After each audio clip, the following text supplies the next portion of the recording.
Okay, a couple things at the top. Good afternoon, everyone. Next week marks the 1-year anniversary of the Inflation Reduction Act.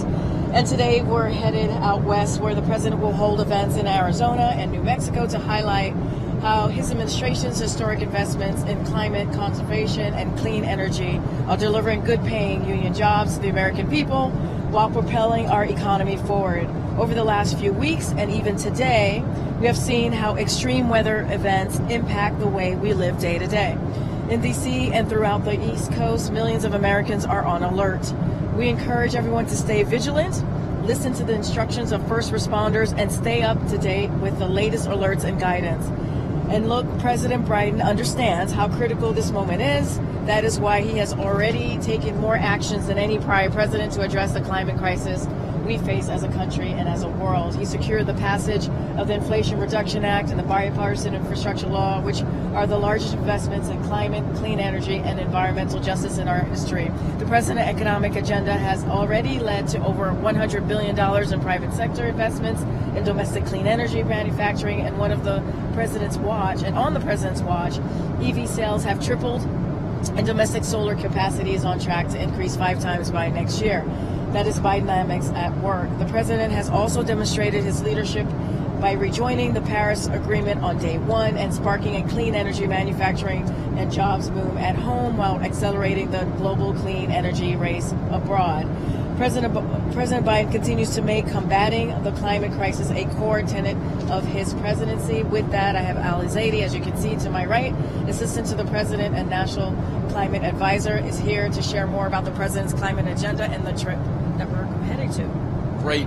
As Karine said, the president has been focused on mounting an all-of-government response to the climate crisis. We see the impacts in our communities every single day, and the West in particular has been feeling the brunt of this, with heat waves blanketing communities, the skies turning orange.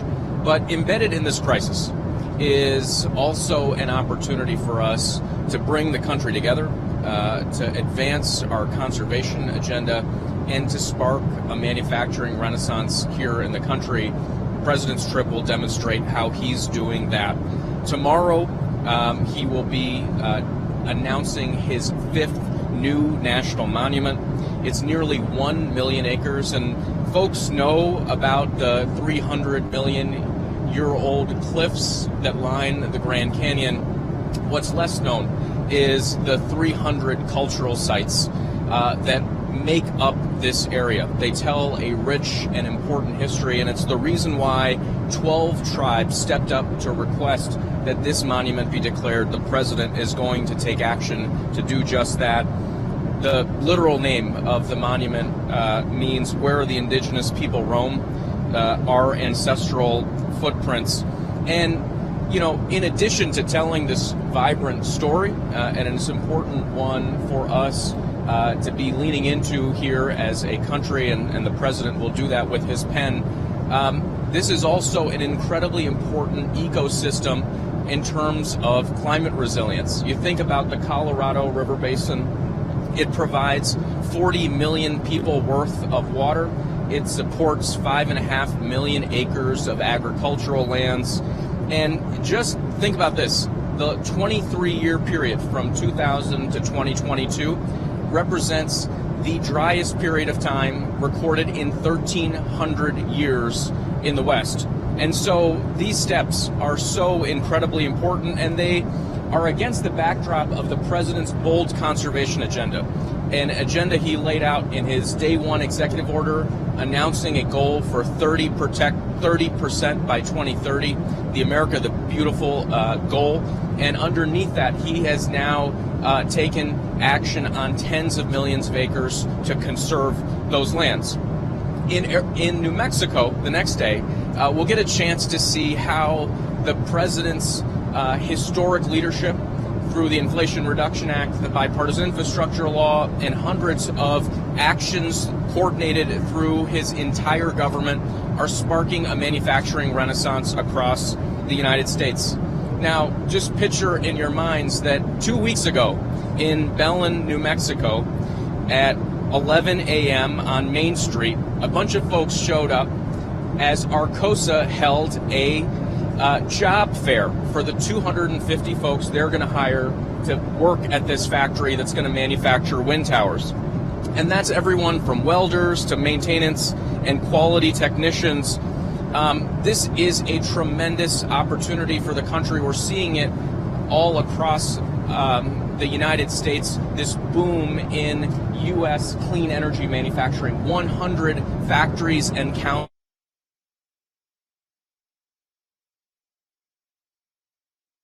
was signed, and this happens in a context, right? So folks know the Inflation Reduction Act. What they don't realize is all of the other actions that the president energy transmission lines that are generating the demand for this. So the Sunzia line, which is going to run from New Mexico into Arizona, has 4.5 gigawatts of capacity. Going to pull wind off of those planes and deliver it to load centers. Just a couple of months ago, I was with the vice president as we did a groundbreaking in Arizona for the 10 West line. That was 3 gigawatts of capacity. Now, folks know the 1.21 gigawatts it takes to move the DeLorean, but in real life, a gigawatt is about 750,000 to 1 million homes worth of electricity. So just think about these two power lines that this administration's accelerated are going to deliver millions of homes worth of electrons, and that's creating demand for factories like this. So this is massive, massive progress. And as Karine said, it builds on incredible momentum, whether it's in electric vehicles or in solar or offshore wind. The president, we went recently to Philadelphia, where an offshore wind that was unimaginable just a few years ago, where a previous administration had done everything it could to slow momentum down, where we've got folks as congressional Republicans trying to pull away the incentives, put roadblocks in its way. Well, under this administration, we've got 4 projects now that are greenlit for construction. Remember that gigawatts worth of capacity, millions of homes along the East Coast that will be powered. And by the way, it's not just opportunity for the coastlines, it's opportunity in 46 states have supply chain for offshore wind. So we're just seeing, I think, a president unlike any that we've seen before, who sees the tremendous challenge on the horizon in the form of climate change, the need for urgent and bold action, and he is delivering, and the opportunity embedded in it to lift up our communities, our economy, our workers, and bring us together around our shared history that's, by the way, hundreds of millions of years old, and we'll see that at the Grand Canyon tomorrow. 2 questions on climate stuff. On the monument, will any uranium mining be allowed inside the new monument area? Will it be grandfathered in? The mining is off limits for future development in that area. What the monument does recognize is existing rights that have been established previously, and it's focused on preserving the historical resources in this 917,000 acres, making sure that we're doing everything that we can on a coordinated basis in a co-management approach to lift up those historical resources, the ecosystem resources. But, you know, this is going to be I think a limit on future development in the space while being respectful of existing rights. The second issue is, you mentioned some of these transmission lines, very big projects. One big issue is permitting. What is the administration's next step on permitting, given, you know, some steps are taken as part of the budget deal, but, you know, much more the administration wants? What's the next move on that? That's a great question. So, you know, I talked about the Sunzia line, 4.5 gigawatts, the 10 West line, 3 gigawatts. Across the West, we've seen Trans-West get done, Gateway South, Gateway West, all gigawatt scale lines. In the Northeast, the Champlain-Hudson line get done under this administration. And we've learned a lot about how to do this the right way. That's why this week we are proposing a rule through the Department of Energy that will accelerate the permitting of lines on public lands down to 2 years.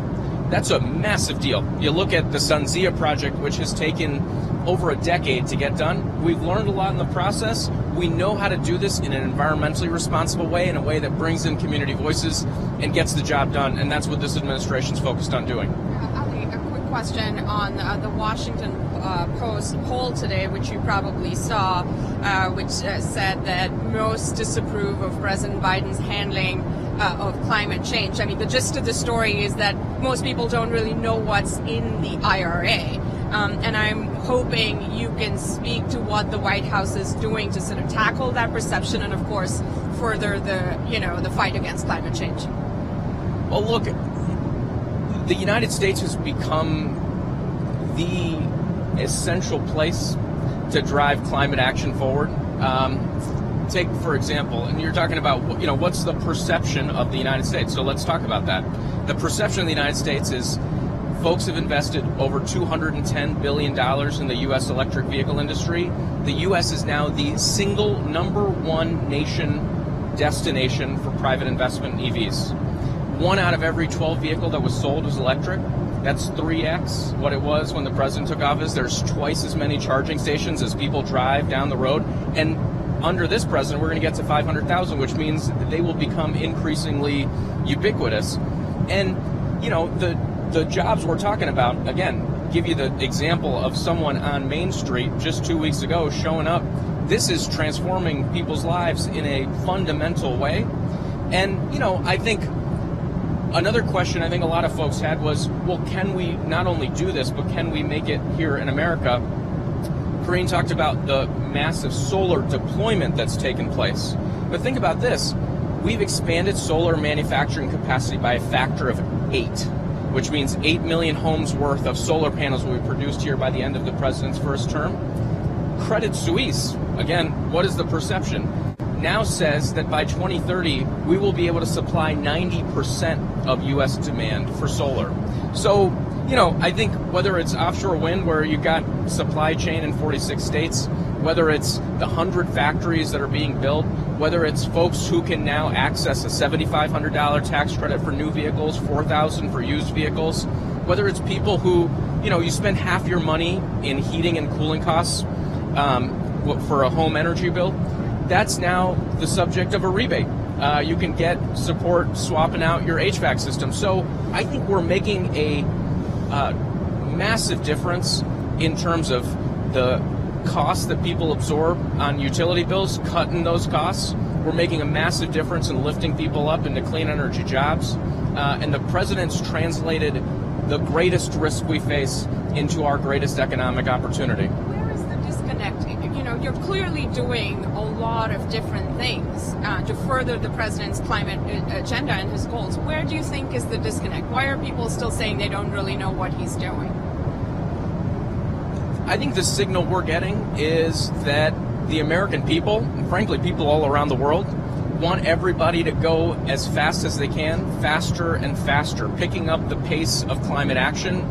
That's what the president's been focused on, right? And it's looking for opportunity in places we haven't seen it before. So I'll give you another example. In the agriculture sector, we've signed up 60,000 farms, 25 million acres to take on climate-smart agriculture practices. So I think what we're hearing loud and clear from every sector of the economy, from folks all across the country, is let's go faster. And that's what the president's focused on, every day taking action, like the ones he's going to take this week. And, we've got to hold firm against folks who want to take us the wrong direction. And, I think whether it's Ways and Means markup or budget discussions, we're hearing proposals to pull away tax credits that are helping stamp Made in America on panels and turbines made here in the U.S.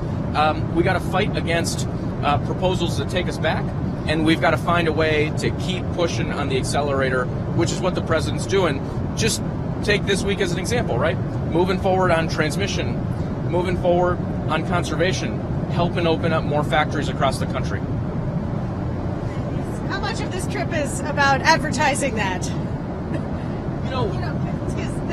Polls, show that people don't know, and the same with the economy. Like, Can I just jump in for a second? So, look, we know that polls don't tell the entire story. That's just a fact, right? It doesn't. It's a snapshot of time. We know that. You all have written about that. And I think if you look back to the midterms, right, the midterm elections, we are in a stronger place. This president is in a stronger place than he was during the midterms. It's just true, right? So it'll continue to build.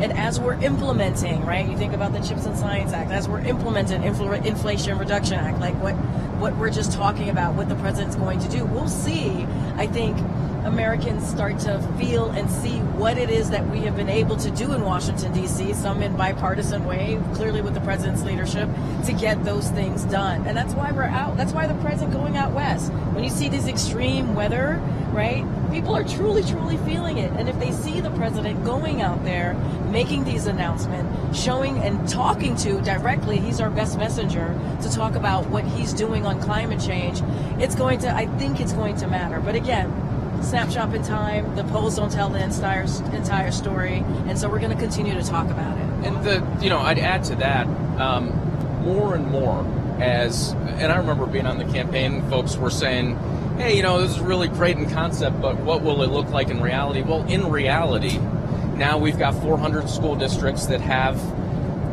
electric buses funded by the bipartisan infrastructure law. We've got the Postal Service, which shows up in every neighborhood in America going fully electric. We've got power plants in Indiana that were shuttered that are now turning into battery storage. Power plants in Wyoming shuttered that are now turning into nuclear.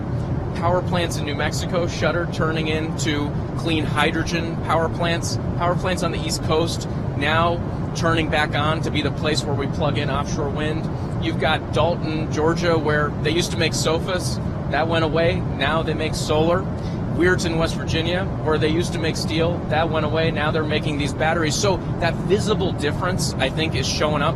It's transforming. And I do think part of the value of lifting up the progress the United States is making is there's a virtuous cycle. We're now the #1 destination for electric vehicle investment. The president has made the U.S. the magnet for private capital investment. Lifting up that story helps attract more investment into our communities and into our workers. I just gotta say this one thing, because we're talking about the economy.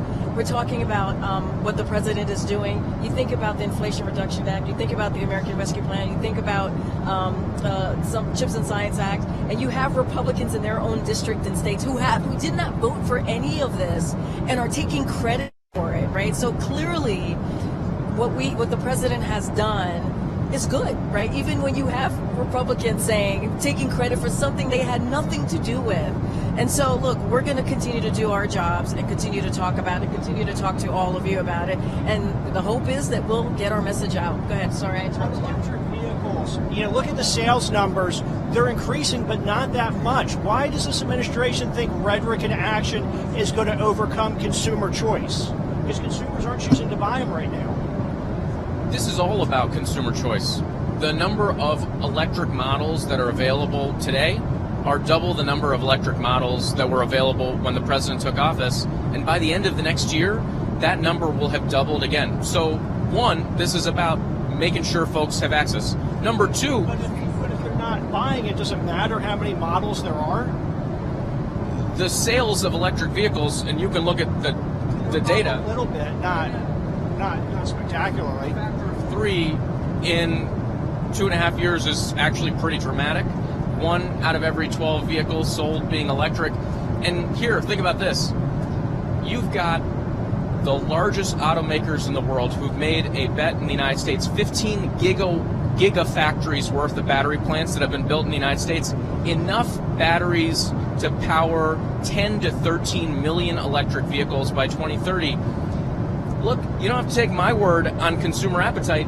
Take the word of the auto sector and follow the money. They're investing where consumers are going. You look at the J.D. Power, we'll send you the J.D. Power data. Folks are Googling electric vehicles. They're going to their dealerships asking about them. The interest is at record highs. Automakers have, frankly, struggled to meet the demand. They're ramping that up on an aggressive clip. And we're seeing automakers from all around the world flock to a red-hot market, just like solar and wind and everything else, where they want to manufacture here and they want to meet consumer demand. And I think you see it in the numbers. J.D. Power is a great example of the latest sales data. I had another question. Despite everything the administration has done, the U.S. is not yet on track to hit the Paris target. What is the missing piece? What else does the administration have that can do to push that all the way? That's a great question. Look, when the president set his nationally determined contribution, the goal of 50 to 52%, his first Earth Day in office, I think a lot of folks were very, very skeptical. I remember because I took your questions. And in the time since, through the bipartisan infrastructure law and through the Inflation Reduction Act, he's driven a lot of the trajectory through an investment-based approach. And when you look at that, and there are a number of blue chip modelers in the space, they'll give you estimates high 30%, low 40% relative to that 2030 goal. And let's remind ourselves, when we came into office, that 2030 target was looking like something like in the mid-20s at best is where the U.S. was going to be. So the Inflation Reduction Act infrastructure law gets us from those sort of low to mid-20s to high 30s, low 40s. Then you pile on top of that all of the impressive accomplishments this president. Hydrofluorocarbons, super polluting greenhouse gas. He made sure we implemented the AIM Act from day one of this administration, and then he got through the United States Senate on a bipartisan basis ratification of the Kigali Amendment, right? That's on its own like 75, 100 million metric tons for folks, you know, who care about the numbers. 75 million metric tons is about a percentage point, right? So HFCs, another percentage point. Then you look at the methane rules. We had a White House methane summit just a couple weeks ago. We've proposed now regulatory activity from the Department of Transportation on those pipelines that go into cities, from the Department of Interior for oil and gas developed on public lands, and through the EPA for broader coverage of operations, including into the midstream. That rule alone is expected to deliver over 100 million metric tons of, or set of rules is expected to deliver over 100 million. So that's another percentage point, maybe a percentage point and a half. We propose rules in the auto sector, in the transport, in the power sector, and the administration's also driving, I think, tremendous action through the purchasing power of the federal government. So the industrial sector, which has been traditionally looked at as, gee, that's impossible to decarbonize. Steel, cement, aluminum will never get those tons. Well, in this administration, we're chasing after clean steel, clean aluminum, clean cement.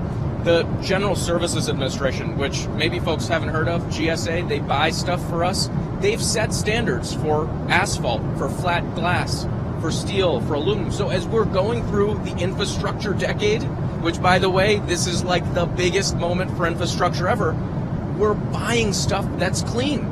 And we're not the only ones that are doing it. Thanks to the president's leadership, we've catalyzed action at the state level. 12 states have stepped up with Buy Clean programs of their own. New Jersey has created a production tax credit for clean cement. So that's how you start to stack up. And we keep the math, we do the accounting, we stay in touch with private sector, public sector, and we have a line of sight to the 50 to 52%. We're on a trajectory to meet those goals because of his leadership. I mean, you know, To meet the 2030 goal? Absolutely. And it's because, and you know, President often says, never a good bet to bet against America. I don't think it's a pretty good bet to bet against Joe Biden either, right? He made a goal.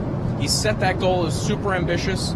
He's delivered legislative wins in the form of investment. He's delivered legislative wins in the form of bipartisan action through on the Kigali Amendment. He's delivered legislative wins in the form of policy empowerment within our agencies, and he's taken bold executive action in every single agency of the federal government, and that's driving a cascading effect of leaders at the state and local level also stepping up.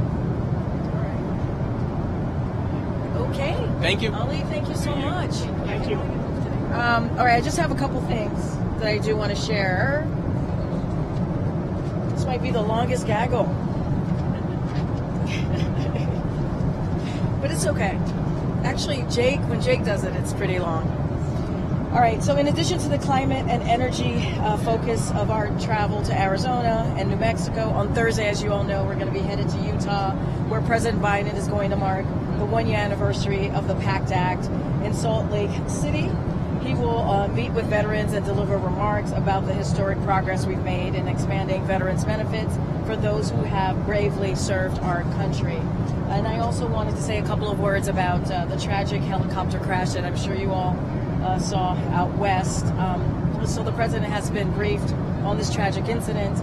He and the First Lady are praying for the families of the firefighters who lost their lives while bravely battling this fire. And lastly, as many of you know, yesterday was the 58th anniversary of the Voting Rights Act. As President Biden said in Selma this past March, and I quote, "The right to vote and to have your vote counted is the threshold of democracy and liberty. With it, anything is possible. Without it, nothing is possible," end quote. This fundamental right remains under assault in the state legislatures across the country, and even the Voting Rights Act itself has been gutted by a conservative Supreme Court.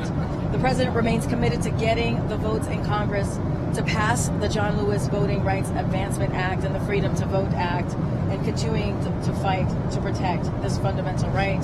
With that, anybody? It's been a while, and you just brought up voting rights. What does the White House make of the indictment against former President Trump, given the questions of how his conduct allegedly infringed on people's voting rights? So look, as we've been very clear, and we continue to sit here, we're just not going to comment on the indictment. It is, as you know, being run and led by Department of Justice, which is an independent department as it comes to dealing with these types of cases. We respect the rule of law. I just laid out what the president believes and wants to see how he sees voting rights moving forward and protecting Americans' rights to vote, as we see across the state legislature. As it relates directly to this case, I'm just not gonna comment on it. And one more thing, Ukraine says it's foiled an assassination attempt on President Zelensky. What is the White House's understanding of the situation and the severity of the plot? So look, I saw the report. I haven't had a chance to talk to our National Security Council on this, but clearly seeing the report, it's just not going to comment. From here, I'll let the Ukrainian government speak to it directly. Question on the Fitch downgrade. On the which? On the Fitch downgrade. We saw your statement after their decision, and they were obviously pointing to political instability. And we want to know if, do you disagree with that assessment, and do you think that decision was perhaps politically motivated? So look, I'm certainly not going to talk any political motivations. We strongly disagree, right, with Fitch ratings decision. That's what I put in my statement. That's what you saw from the statement. Look, over the past few years, we have, the United States has undergone a historically fast economic recovery from a deep recession, as we talk about Bidenomics and how it's working. And that's what we believe, right? And we believe also that the Fitch ratings is based on outdated data. And it is inconsistent with the progress that we see. I think what you were asking me about is how they talked about January 6th being a factor in how they move forward with their decision. So Fitch, as an area of concern with the January 6th, when discussing governance as part of the downgrade. So look, the administration has pushed for and executed on the passage of bipartisan legislation address the debt limit, invest in infrastructure, and make other investments in America's competitiveness. And so I'm just going to leave that there, but I'm certainly not going to talk to the politics of it. We strongly disagree. You've heard from our economic folks all of last week, speaking and laying out why we disagree. I just laid out why we disagree with it. And I think we believe the work that the president has done the last 2 years on getting the economy back on its feet. As you know, we've called it Bidenomics because we have seen unemployment rate low under 4%, which has been consistent for more than a year, right? We've seen job growth when we think about more than 13 million jobs. When you think about wages being strong, when you think about consumer confidence, all of that leads to Bidenomics, and we're going to continue to do that work. What have been like specifically sort of the conversations that you've had with Fitch since they downgraded, and do you have any indications that other ratings agencies are perhaps likely to follow? I mean, in this case, the secretary, the Treasury Secretary, was already in conversations with them. As you just stated, Treasury regularly meets with all major credit ratings agencies each year as part of their process to answer questions and exchange perspective, all based on public information. So we engaged with Fitch and shared our strong disagreement with their methodology and how they came about their conclusions. But the flawed decision was ultimately Fitch's alone to make, and so Treasury, as I said, has had that conversation with them. I just don't have anything else following. I can't look. I'm not going to get into hypotheticals of what other major credit rating agencies are going to do. But as I mentioned, the Treasury Department is in regular communication with them. I just don't have anything beyond that. I went on Ohio, but I did want to follow on that. You said Fitch has used outdated data, and what folks have pointed to is that they've cited January 6th, and we've gone farther from January 6th in the Trump presidency. But an alternate explanation could be twofold. One, that they foresee Donald Trump as having a higher chance of reclaiming the presidency in a couple of years, or two, that regardless of that, they still see government spending as having increased and government debt having increased significantly under President Biden's tenure. I was wondering if you can talk about whether the White House or the administration needs to change anything in their conversations with Wall Street, and if those specific concerns have been relayed to the administration. So a couple of things. When I say outdated data, what I mean by that is, as I just laid out, what we see Bidenomics has done: unemployment rate, jobs growth, wage being stronger, consumer confidence. Those are real data, right? When you think about inflation, core inflation kind of easing, right? And we've seen that consistently for several months. And so those matter, right? Those are incredibly important. That data is important. And so that's part of what we see, we believe, as being outdated data. Look, as it comes to, as it relates to the debt limit, that's why you see the bipartisan infrastructure legislation dealing to helping put the debt down. When you think about the Inflation Reduction Act, every piece of legislation that this president, the historical piece of legislation that the president has passed, helps bring down the deficit, right? And when we talk about the president being able to lower the deficit, not the first one added to the deficit pretty significantly. Okay. But you hear it talk about more than $1 trillion over the first 2 years, more than any other president in their first 4 years, right? I mean, that's something that the president takes very, very seriously. And when he puts out those policies, he does it in a fiscally responsible way. And so that's how he's going to move forward in doing that. Look, I mean, you mentioned January 6th. That's something for clearly the agencies to speak about that more broadly, more specifically. But what we're talking about is the real data that you all look at. CPI, when you look at the GDP, we saw the GDP that just recently came out that was better than we had all anticipated.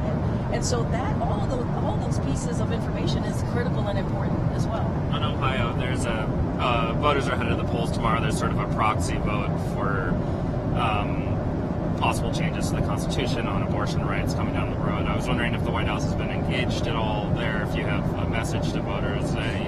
So first, just kind of put it into a little bit of a historical context. When it comes to Republican elected officials in Ohio, they've been chipping away at some time at women's rights and access to reproductive health care. That is something that we have seen over the years.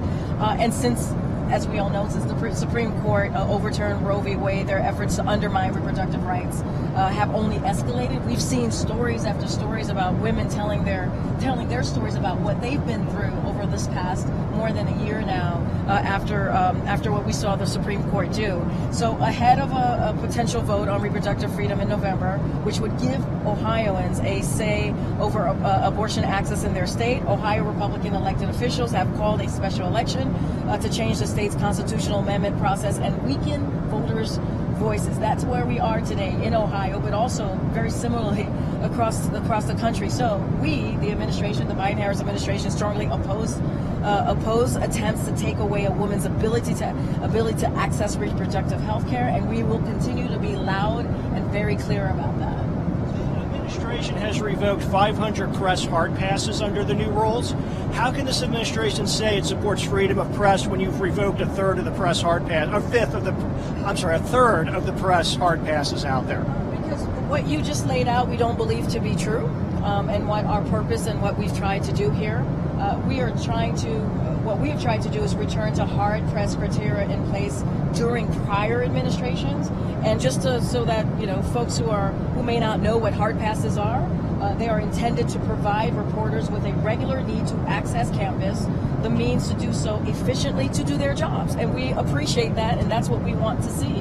So unfortunately, the absence of guidelines, hard passes have been issued to people who were not using them. And so creating an unwildly system, an unnecessary risk. So in fact, here's what we have been able to see is at the time we initiated this process, roughly 40% of hard passes holders had not accessed the White House complex in 90 days. Over the last 3 months, what we've been able to do is we have processed more than 975. That's nearly 1,000 hard passes renewals. And applications, which is more than 2/3 the number of hard passes that previously existed. So it's also important to remember that, as always, media without hard passes is going to continue to have access to the White House. They can request day passes to access the White House for briefings and events going forward. So we think this demonstrates that we led a thoughtful and thorough process that preserves robust media access to campus for everyone who needs it, whether it would be a hard pass or a day pass. And this is something that has taken us more than a year to think through. We gave folks 3 months, and I mean, processing 970 hard passes, almost 1,000 that our poor wranglers have had to manage and deal with. That's not a small number. Some of the people who had their press passes revoked are considering filing a lawsuit against the administration, arguing that by requiring a Senate pass, the executive branch is ceding its authority to the legislative branch in violation of the Constitution. Do you have a response to that? I'm not going to speak to any potential or hypothetical lawsuits. I'm just not going to speak from that. One last question. Has the president heard anything from Special Counsel Robert Hur? Has he been in contact with the president that you know of? I'm just not going to comment on that. The president has been very, very clear when it comes to any investigations that the DOJ is leading. It is independent. It is led. He believes in the rule of law. This is something he has said during the campaign. He wants to give the Department of Justice independence, and that's what we have done. And that's why we have been very consistent, whether on the Air Force One, whether at the podium, to not comment and to let the Department of Justice do their job. Okay. Communications between the Pentagon and their Russian and Chinese counterparts haven't been the best recently. Is the White House concerned at all with the drills going off the coast of Alaska, and sort of safety or other concerns? So, a couple things here. So the U.S. military forces actively monitor the Russian and Chinese naval patrol in the northern Pacific. These exercises remain in international waters and were not considered a threat. That has been the assessment from the Department of Defense. Can I just quiz you on the hard pass numbers? One more question about that. I'm sorry to do that, but is that what it's called now? Do you have a sense of the 400 or so that were not renewed? How many of those are people who haven't accessed campus, and how many of those are people who are actively pursuing journalism in whatever form on campus? I clearly don't have that data in front of me, so we can certainly I can check with the team and see where those numbers are for those specific questions that you just asked. But I do want to just reiterate that we did this in a thoughtful way. We gave people 3 months to kind of figure it out. Once we put out what the how we were going to move forward, we're going back to ways it was done in previous administration, and so we want to make sure that the people who need it and come to the White House every day have access, and it doesn't become an unwieldy process. And so leave that there. Is President Biden planning to go to the ASEAN summit in Indonesia? So we don't have anything to preview at this time or to confirm. You're tracking with the fall coming up, a rough COVID season. Is there anything you can share about what the administration's planning for what's predicted for the fall? Or the surge that's happening right now. Or the surge that's So, okay, a couple of things there. So, as you all know, this administration made historic progress on our nation's ability to manage COVID-19, so that it no longer meaningfully disrupts the way we live our lives. Right? That is something that the president made priority number one when he stepped into the administration. So, under this president's leadership, the administration has taken significant steps to ensure continued access to life-saving protections, such as vaccines, treatments, and tests. And at the same time, we are working to ensure our nation is well prepared to manage any new risk, kind of to your question, posed by COVID-19 and other viruses in the future through HHS, and launch the office, as you all know, the Office of Pandemic Preparedness and Response Policy at the White House. The office will coordinate across the federal government and implement actions related to preparedness for and respond to known and unknown biological threats or pathogens that could lead to a pandemic or to significant public health related disruptions in the U.S. This work includes monitoring COVID-19 trends and impacts and providing information necessary to protect the nation's public health. So we are going to continue to be vigilant here and doing the work, and continuing the historic progress that the president has done since he's walked into office. All right, are you doing any sort of public service campaign to get people to get vaccinated, or is he past that? We have the Office of Pandemic Preparedness and Response Policy, as I just mentioned, at the White House.